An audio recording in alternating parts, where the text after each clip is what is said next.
Bonsoir, c'est Faber pour le PCA.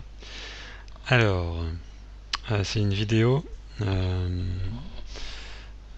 que j'adresse plus particulièrement donc à personne, à côté de qui j'étais donc hier soir au tournoi du club. Et donc il y a eu un petit accrochage avec Boobs au sujet d'une main et personne. Donc tu te plaignais du fait que on n'explique jamais rien et on est juste bon à traiter les autres de fiches quand ça nous plaît pas et c'est peut-être un peu vrai, je sais pas, peu importe en tout cas. Je me suis dit que j'allais répondre à ta demande en essayant de faire une petite vidéo pour discuter de cette main et essayer donc de faire autre chose que de juste soit être silencieux, soit être de mauvaise humeur, soit être insultant. Cette main concerne le call que tu as fait hier soir sur Boobs et qu'il a énervé. Et lui, ça l'énerve parce qu'il estime avoir des raisons d'être énervé. Toi, tu comprends pas pourquoi. Et c'est un petit peu le dialogue de sourds et c'est dommage. Avec mes humbles connaissances, je vais essayer de répondre à ta question et de te montrer pourquoi, d'après moi, hein, c'est juste d'après moi, c'était pas un bon call. Donc je vais remettre la main. Donc au niveau des tailles des stacks, ça doit pas être à peu près, ça doit pas être exactement ça pour mon Scholl, Pascal et moi, ça doit pas être exactement ça, mais c'est environ quoi. Disons que mon Scholl est peut-être plus haut, moi je suis Pascal et moi plus bas, mais en gros on a des stacks euh, très supérieurs à ceux des autres joueurs de la table qui sont short, et on peut se faire très mal les uns les autres, mais de toute façon on sera pas dans la main, donc c'est pas grave. Pour les cartes, c'est pareil, on s'en fout. Les cartes, c'est juste celle de Boobs, donc As-9 de trèfle. Je sais plus si c'est de trèfle, mais c'est As-9. Et Dame-Valet pour personne. C'est les deux mains qui importent, les autres, on s'en fout également. Donc Rodolphe a foldé et Boobs a décidé de boiter. C'est presque 10 blindes dans ses 12 blindes et demi. À l'approche des blindes, en utilisant son image. Donc il avait pas une image de joueur loose à ce moment-là. Et dès le début du tournoi, il a quasiment pas joué une main. C'était pas le Boobs qui gamble. Donc quand j'ai vu qu'il était à notre table, j'étais content en me disant chouette. En ce moment, Boobs il gamble un peu au tournoi du club. Il va distribuer, mais manque de bol. Il avait pas envie de distribuer ce soir, donc c'était plus difficile à jouer. Et il a quasiment pas joué une main. Et là, il boite UTG plus 1 avec As-9. Et il espère que s'il est payé, il aura peut-être un coin flip, peut-être un 30-70 au minimum, quoi. Et que surtout, il va pouvoir faire folder grâce à son image de joueur serré pendant cette soirée. Mon Scholl, vu sa position, il fold, il n'y a aucune raison de payer. Et donc là, toi, tu décides de payer.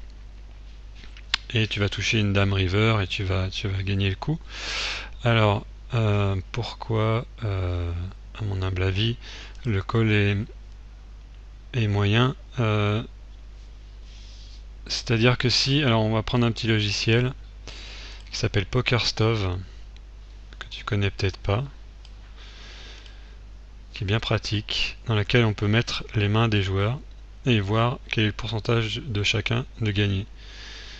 Alors, donc on va mettre la main de Boobs, qui est As-9. Non, on va pas mettre la main de Boobs justement, parce qu'on va mettre la tienne plutôt, donc c'est Dame, Dame-Valet. Bon, je me souviens plus des couleurs, mais peu importe. Voilà. Et ensuite, pour la main de Boobs, on va mettre plutôt toutes les mains qu'il peut avoir en fait. Tu décides de le payer et on va mettre toutes les mains avec lesquelles il peut faire tapis et voir ta main à toi, quel pourcentage de chance elle a de gagner face aux mains qu'il peut avoir. Alors, je pense qu'on peut mettre toutes les paires, mais on peut enlever peut-être les 6, les 5, les 4 et les 2. Il va faire tapis peut-être à partir des 6, peut-être même. Allez, j'enlève les 6, on met les 7. Je pense que donc As-9 on va mettre avec As-8 je sais pas pas trop, peut-être qu'il fait la même, As-7 peut-être pas, et on va mettre As-8, on va peut-être mettre la même chose de l'autre côté jusqu'à As-9, quand c'est pas suité. On va mettre à suite, allez. Peut-être qu'on peut mettre roi dame suité. Et je crois que c'est à peu près tout en fait, hein. Je crois que si vraiment il joue serré, je suis pas sûr qu'avec roi dame off il le fait. Peut-être que si, mais je sais pas, mais on peut le mettre. Il nous dirait mieux, il pourrait nous éclairer sur ce point. Mais je crois que c'est quasiment tout parce il est pas en mode je gamble, hein, donc il va pas prendre de trop gros risques, sachant qu'il sait qu'il y a quand même des joueurs loose à la table. Comme il y a Manu Manu qui est short aussi, qui peut décider de le payer avec n'importe quel as, ouais, avec une main comme ça il aurait pu payer. Je crois que Manu il avait envie de payer, donc il a finalement foldé, il aurait pu payer avec ça. Il y a beaucoup de monde à parler derrière lui, donc comme il est en mode plutôt serré, je pense qu'on peut difficilement lui mettre plus de mains, je pense. Après, il peut nous dire éventuellement ce qu'il en pense. Est-ce qu'il rajoute 3 valets suités? Est-ce qu'il rajoute plus d'as? Quelques paires? Je sais pas. En tout cas, on va déjà mettre ces mains là. Et donc après, on va cliquer sur évaluer. Et on voit que tu as, par rapport à tout ce qu'il peut avoir là, tu as 34% de chance de gagner. C'est pas beaucoup. Et même si on élargit ses mains, c'est-à-dire si on imagine qu'il peut boiter aussi avec les 6, avec les 5, si on met toutes les paires, voilà, toutes les paires, si on rajoute roi, valet, off, roi suité off, c'est vraiment si on exagère, hein. Si on met jusqu'à même as 2 suité, si on descend à as 5, si voilà, on met tout ça, ok, et là, tu montes qu'à 38, hein, tu vois que ça change pas vraiment grand chose en fait. Et que tu as rarement, on va dire, c'est vraiment très rare que tu aies plus de 40%, enfin, t'as jamais plus de 40% en fait. Tu as moins d'une chance sur deux de gagner, quoi. Tu as 40% de chance de gagner quand tu payes là environ sur sa range la plus faible, hein. C'est vraiment la range la plus large, et encore, c'est une range très large par rapport à ce qu'il a montré ce soir-là. Donc en fait, quand tu payes là, avec roi-dame, avec dame-valet, quand on la regarde comme ça, c'est une dame et un valet, quoi. C'est deux figures, ça peut sembler bien, et t'as pas beaucoup de stack, mais par rapport à ce que lui il peut avoir, t'es largement derrière, c'est-à-dire que t'as 40% de chance de gagner, et t'as donc 60% de chance de sortir du tournoi, parce que t'as moins de jetons que lui, en plus, t'as 7000, t'as 8000 à peu près au début du coup, lui plus de 12000, donc t'as plus d'une chance sur deux de sortir du tournoi, quand tu payes. Donc c'est pour ça que je pense que c'est pas une bonne décision. Et en plus tu viens juste de passer les blindes, donc tu peux tranquillement te dire, moi je laisse tomber mes 500, je les laisse, et après je vais être au bouton. Et là par contre, avec le même genre de main, si tout le monde se couche, là faire tapis quand tu as ces genres de mains, ou même moins bien, là c'est beaucoup plus rentable. Parce que non seulement tu peux gagner quand tu es payé, même si tu as une main faible, tu peux toujours toucher et gagner, mais tu as surtout l'opportunité, quand tu boites en premier, de faire coucher les autres. Ça c'est très important. Parce que là, quand tu vas te retrouver au bouton avec 7008, si tu prends les blindes derrière, tu vas gagner 1005 plus les antés qui sont de 100, donc il y a 700 d'antés plus 1005, il y a 2002 dans le pot. Donc tu vas retourner à 10 000 quoi, derrière. Si tu boites au bouton, que tu arrives à voler les blindes au moins une fois par tour, tu vas te maintenir à 10 000, c'est-à-dire à 10 blindes. Et tu vas pouvoir le faire de façon beaucoup moins risquée, parce que quand tu boites en premier, tu as plus de chances déjà de faire folder. Enfin, disons que ton bénéfice il vient du fait que en plus des fois où tu vas gagner le coup, les fois où tu vas être payé, il y a aussi toutes les fois où tu vas pas être payé et où tu vas gagner les blindes et les antés sans montrer tes cartes. Et c'est beaucoup plus rentable et moins risqué de le faire à ce moment-là que de payer en fait avec une main, comme on a vu, qui est moyenne finalement par rapport à tout ce que peut avoir Boobs. Voilà, donc c'est pour ça que je pense également que c'était pas un bon call.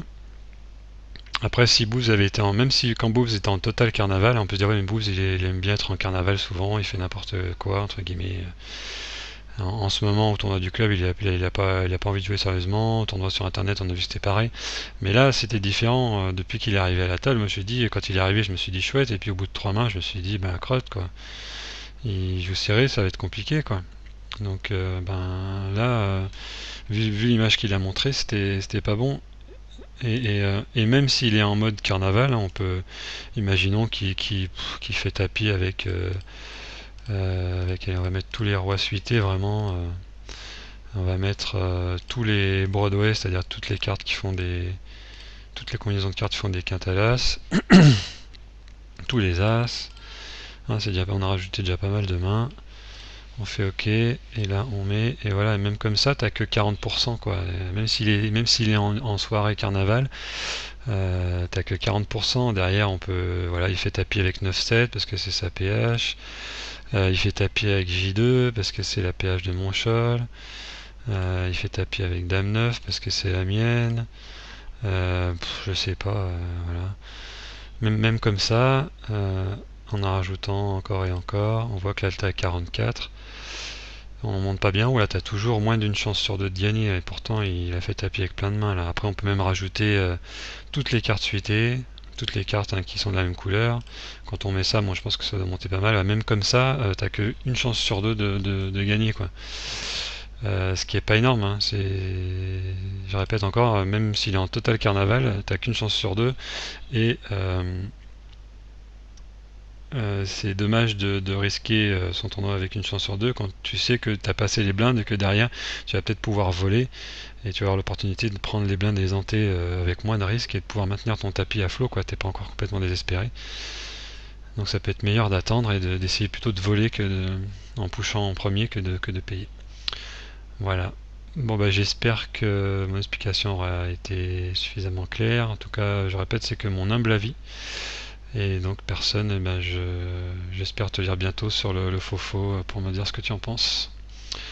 Salut la compagnie.